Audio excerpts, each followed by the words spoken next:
My son sat across from me at that restaurant table, looked me straight in the face, and told me the man who married his mother was more of a success than I'd ever be. And I swear something in my chest just went cold and quiet in a way I haven't felt since the day my marriage ended. I'm Daniel. I'm 44. I work in cybersecurity IT, and I'm writing this from my apartment at almost midnight because I honestly don't know where else to put this feeling. And if even one person out there has been through something like this, I need to know I'm not losing my mind. So let me back up, because to understand what happened at that lunch, you have to understand what the last few years of my life have actually looked like from the inside. My ex-wife and I were married for almost 18 years, and I'm not going to stand here and pretend it was all her fault or all my fault, because the truth is we just slowly became two completely different people who didn't know how to talk to each other anymore. And by the time we finally admitted it, we'd already been living like polite strangers under the same roof for years. The divorce was about as miserable as divorces get. Not explosive, just long and exhausting and full of lawyers and paperwork, and that particular kind of sadness that comes from watching something you built your entire adult life around get quietly dismantled. Our son Lucas was already in his late teens when it was finalized, so at least we didn't have to figure out custody schedules for a little kid. But in some ways that almost made it harder, because Lucas was old enough to have opinions, old enough to pick sides, and old enough to watch what happened next and form his own conclusions about what kind of man his father was. What happened next, on his mother's end, was fast. She met someone within maybe 8 or 9 months of us separating. A guy who works in investment management. Let's just call him the kind of person who mentions his portfolio in casual conversation and drives a car that costs more than some people's houses. They got serious quickly, they got married, and suddenly Lucas had a stepfather who had a lifestyle that made everything I could offer look like a participation trophy. I want to be honest here, I didn't hate the guy at first. I tried to be reasonable about it. What I couldn't quite make peace with was watching my son start to disappear into that world, because Lucas didn't just visit his mom more. He basically moved in with them, and the version of life he was living over there looked nothing like what I could provide on an IT salary with no second income and a divorce settlement that hit my savings in ways I'm still feeling. But I kept showing up. That's the thing I need you to understand about me before you judge any decision I made later. I kept showing up financially in ways that I genuinely could not always afford, because I told myself that's what a good father does. That's how you keep a relationship with your kid. That's how you show him you're still in his corner, even when everything else has changed. I was covering his tuition, not all of it, but a significant chunk. I was paying for his car insurance on a car I'd co-signed for him. I was sending money for rent when he needed it, covering random expenses, transferring cash when something came up. And something always came up. I wasn't resentful about it at first. I genuinely wasn't, because I wanted him to have stability and I wanted him to finish school, and I told myself we'd figure out the relationship stuff as he got older and settled down. Except he didn't seem to be settling into appreciating any of it. He seemed to be settling into expecting it. The lunch was his idea, actually, which I took as a good sign. We'd been kind of distant for a few months, mostly just texting, and I'd been missing him in that particular way you miss someone who's technically still in your life, but has clearly moved to some emotional distance from you that you can't quite explain. So when he suggested getting together at this restaurant near his campus, maybe a 10-minute drive from where he lived, I showed up early. I was genuinely happy to see him, and for maybe the first 15 minutes it felt okay, surface level okay. The kind where you talk about nothing and you're just glad to be in the same room. Then he checked his phone for maybe the 4th time, and something shifted, and suddenly the conversation started moving in a direction I wasn't ready for. He leaned back, looked at his expensive watch, and said, "You know, Dad, seeing how Gary handles his business just showed me what a real success looks like." I let that one go, told myself it was just a thoughtless comment, the kind of thing a 20-something says without thinking about how it lands. Then the conversation moved to the car, the used sedan I'd bought and put in my name for him a couple years back, nothing fancy but reliable, and it had cost me real money. He tapped the steering wheel of that sedan and muttered, "It's actually kind of embarrassing to pull up to campus in this thing compared to what my step-siblings drive." And I remember thinking, okay, that one stings a little more, but I still kept my mouth shut because I was trying to be the adult in the room. Then he brought up a trip, some kind of spring break thing his stepfather had taken the whole family on, some resort situation, and how it had opened his eyes to what life could look like. I still kept it together. But then he shrugged like it was nothing and told me, "Being around you just feels like looking at someone who never really figured out how to win at life." And that was the one that did it. Not because it was the loudest thing he said, but because of how casual it was, how utterly unremarkable it seemed to him, like he was commenting on the weather. I remember the exact physical sensation. My stomach dropped, my face went very still, and this hot, quiet wave of something moved through me that I can only describe as the feeling of watching years of your life get weighed and found wanting in real time.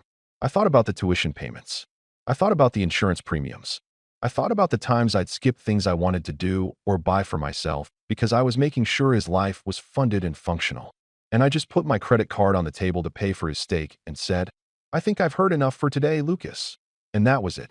No explosion, no big speech, just a quiet door closing somewhere inside me that I wasn't sure I knew how to open again. I drove him back to campus, and as he got out of the car, he didn't even look back. Just said, "Don't forget to transfer the money for that spring break trip by Friday," and walked away, and I sat there in the parking lot for a moment that felt much longer than it probably was, watching him disappear through the entrance, and then I drove myself home. I got home, I made coffee, and I sat down at my kitchen table, and I pulled up every recurring payment I'd set up connected to Lucas's life, and I just looked at the numbers for a long time. I looked at what I'd spent over the past 3 years, totaled up in a way I'd been actively avoiding doing. And the number was genuinely startling. Not astronomical by some standards, but for a single guy on my salary who'd been trying to rebuild his own life post-divorce while also bankrolling someone else's, it was a lot. It was more than a lot. And the thing that really got me, the thought that sat in my chest like something heavy, was the realization that I'd been making myself smaller financially. Making myself smaller in terms of what I allowed myself to want or plan for, in order to maintain a situation where my son thought I was a failure anyway. I wasn't crying about it. I wasn't spiraling into some dramatic breakdown. I was just very, very awake to something I had apparently been working hard not to see clearly. And by the time the coffee went cold, I had already started making some decisions that I knew were going to cause a significant amount of chaos before anything got better. I want to be clear about something before I tell you what I did the next morning, because I've seen enough Reddit threads to know someone in the comments is already typing out a response about how I'm the bad guy here. And I just want to say, I thought about this. I didn't wake up swinging. I lay in bed for a while staring at the ceiling, running through every version of this where I was overreacting or being petty or letting my ego make a decision that my son would pay for, and I genuinely tried to talk myself out of it. But every time I got close to talking myself out of it, I'd come back to that parking lot, to that casual walk away without even a glance back, and something in me would just go quiet and certain again. So I got up, made breakfast, and started making changes. I logged into the bank and closed the secondary card that had Lucas's name on it. I went into my automatic payment settings and stopped the monthly transfer I'd been sending him. I called the insurance company and removed him from my policy. That one took about 40 minutes on hold, and I spent most of it second-guessing myself, but I stayed on the line. And then I drove over to the campus lot. It's only about 10 minutes from my place, which is part of why I'd been fine letting him keep the car there. Picked up the sedan that was still technically in my name since I'd never gotten around to transferring the title, and drove it back to my apartment. I want to tell you, I felt some wave of righteous satisfaction after all of this, like a movie moment where the soundtrack swells and the protagonist finally stands up for himself. That's not what it felt like. It felt kind of hollow, actually, and a little scary, because I knew what was coming and I knew it wasn't going to be clean. The first call came that same afternoon.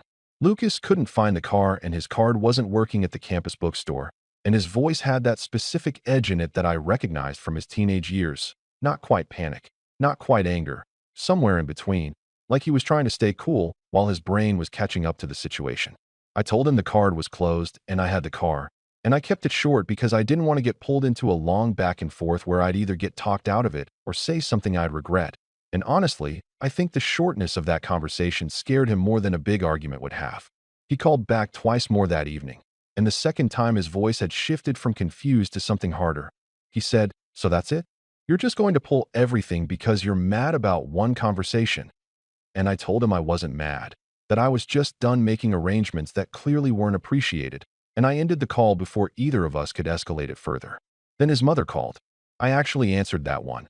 Maybe because I was feeling like I owed her at least a conversation, or maybe because some part of me wanted to hear what she was going to say. She was not calm. She told me I was behaving like a child, that I was punishing Lucas for saying something thoughtless, that a real father doesn't withdraw support over hurt feelings.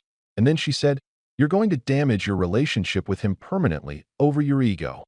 And I remember thinking, as I listened to her say that that she might be right, and also that she had not once in this conversation offered to cover any of the things she was insisting I should continue to cover. I pointed that out. The conversation got shorter after that. Then he called. The stepfather. I honestly hadn't expected that one, and I won't lie to you. There was something deeply strange about picking up the phone and hearing this man's voice. This person who my son had just told me was the example of what a successful man looks like. He was composed, professional, measured, reasonable on the surface, with this undercurrent of condescension that I don't think he even noticed he was doing. He told me that my decision was short-sighted, that disrupting Lucas's stability during his education was the kind of thing that had long-term consequences, that he understood I was upset, but that I needed to think about what was best for my son. And I just let him finish. And then I said, very calmly, if his stability is the concern, I'm sure you can cover the gap. And I hung up. I'm not going to pretend that didn't feel good, because it did for about 10 minutes, and then the doubt came flooding back in. Because here's the thing about making a principled stand. The principle doesn't protect you from the part where you lie awake at night wondering if you've just broken something that can't be fixed. I went through about 2 weeks of that. 2 weeks of Lucas not really talking to me, of texts that were short and cold when they came at all, of hearing through a mutual family friend that he was stressed and scrambling, and feeling every single piece of that information like a small specific pain in my chest. I'm his father. I didn't stop being his father because I was angry, and watching him struggle, even knowing why I'd made the decision I made, was genuinely one of the harder things I've done. But I kept noticing that same pattern every time someone called to pressure me. They wanted me to keep paying, but not one person had volunteered to replace what I'd stopped providing. Not his mother. Not the man who apparently represented the gold standard of what a provider looks like. And that told me something. That told me a lot, actually. In the middle of all of this, I had to keep going to work, which sounds obvious, but felt almost surreal. Sitting there doing threat assessments and network security reviews while my personal life felt like its own kind of breach I didn't know how to patch. My manager asked if I was okay somewhere around the end of that first month because apparently I'd been quiet in meetings, and I told him I was dealing with some family stuff, and he nodded and didn't push it, which I appreciated more than he probably knew. I started taking long walks in the evenings just to have somewhere to put the energy, these long routes through my neighborhood that sometimes went an hour or more, just me and whatever podcast I wasn't really listening to because my brain was too loud. I started fixing things around my apartment that I'd been ignoring for months. A leaky faucet, a section of trim that had come loose, stuff I'd been walking past every day without dealing with because I was too drained to care. And slowly, so slowly I almost didn't notice it happening, I started to feel something I hadn't felt in a long time. I started to feel like my life was mine again. Like the money I was making was going toward my life, my choices, my future, not just being quietly siphoned off to maintain a version of things where I was invisible anyway. I started saying yes to things I'd been saying no to for years. A weekend trip with some friends I'd been flaking on, a dinner that was more expensive than I'd normally let myself spend, a guitar I'd been looking at online for almost a year that I finally just bought because I wanted it and I could. None of these things are dramatic. None of them are the stuff of a triumphant montage. But they were mine, and that mattered more than I knew how to explain to anyone at the time. About 3 months after that lunch, Lucas called me on a weeknight and his voice sounded different. Not the cold, clipped tone I'd been getting in the occasional texts, not the frustrated edge from the early calls right after everything changed, but something quieter and a little tired, like someone who'd been carrying something heavy and was starting to feel the weight of it in their legs. He asked if we could get coffee. Not dinner, not some big planned thing, just coffee, nearby, low-key, whenever I was free. I said yes. I want to tell you I showed up to that coffee completely zen and unbothered, fully healed, with perspective and wisdom radiating off me like a man who had done the inner work. That's not what happened. I showed up nervous. I got there early and sat there rereading the same news headline on my phone 4 times without absorbing any of it. And when he walked in, I noticed immediately that something about him was just physically different. Not bad different, just real different. He was wearing a plain jacket I didn't recognize, something clearly not expensive, and he looked tired in the way that people look tired when they've been working and figuring things out rather than just stressed about not getting what they want. We ordered, we sat down, and it wasn't smooth at first. There was some awkward surface-level stuff for a few minutes while we both figured out how to start, and I let him lead it because I felt like this was his conversation to open. And eventually he did. He told me he'd gotten a part-time job at a logistics company. Mostly data entry and scheduling, nothing glamorous. but it was real money that he was earning, and he'd started understanding in a completely different way what things actually cost.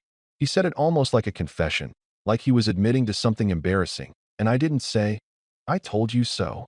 I want credit for that, because the temptation was absolutely there. He talked about taking out a student loan to cover the tuition gap, about figuring out the bus routes, about a weekend where he'd had to choose between buying groceries and covering a textbook and had stood in the store doing actual math in his head, and how that moment had felt genuinely shocking to him because he'd never had to do that before. And then he said something that I've thought about probably every day since. He said, "I think I had a really distorted idea of what things were worth, like what it costs to just live, and what it actually means when someone covers that for you." And he wasn't performing it. He wasn't saying it to get something from me. He was just saying it the way you say something when you've actually arrived at it yourself, and it's sitting heavy in your understanding. I didn't know what to do with that in the moment, so I just nodded and said I appreciated him saying it. And we sat with that for a second, and it wasn't comfortable exactly, but it was honest, which felt more valuable than comfortable. Then he looked at me across the table and said, "I'm not saying what I said that day was okay, Dad. I know it wasn't." And that was the closest thing to an apology I was going to get. And honestly, it was enough, because it was real and it was his, and he'd arrived at it on his own without anyone making him say it. I did not write him a check at the end of that coffee. I want to be upfront about that, because I think some people reading this are waiting for the part where I swoop back in and restore everything and we hug it out. That's not what happened, and I don't think it would have been the right thing. What I did do was tell him that I was proud of him for working, that I wasn't trying to disappear from his life, and that I was open to us figuring out a different kind of relationship than the one we'd had. One where he wasn't just coming to me when something needed to be paid for. He seemed to understand that. He didn't love it, I could tell, but he understood it. We've talked more in the months since that coffee than we had in probably the 2 years before the restaurant lunch. Different conversations than before. He tells me about problems at work, asks me things about navigating professional situations, called me once at a weird hour because he was stressed about a conflict with a coworker and just wanted to think it through out loud with someone.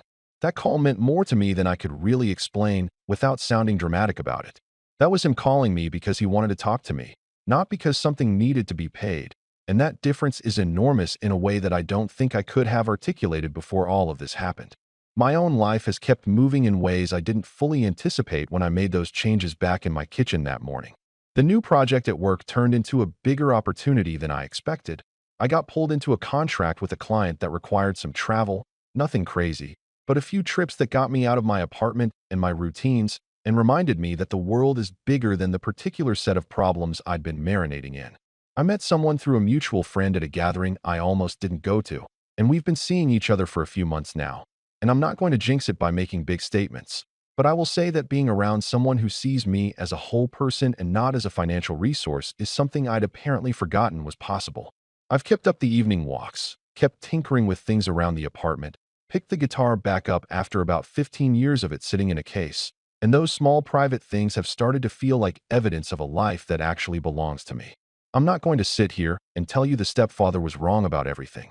By the way, I've done enough honest accounting of my own situation to admit that I did let myself become invisible in my own life for a long time, that I used financial support as a substitute for the harder work of actually staying connected to my son as he grew up, and that some of what he said at that table, as brutal as it landed, wasn't entirely untrue.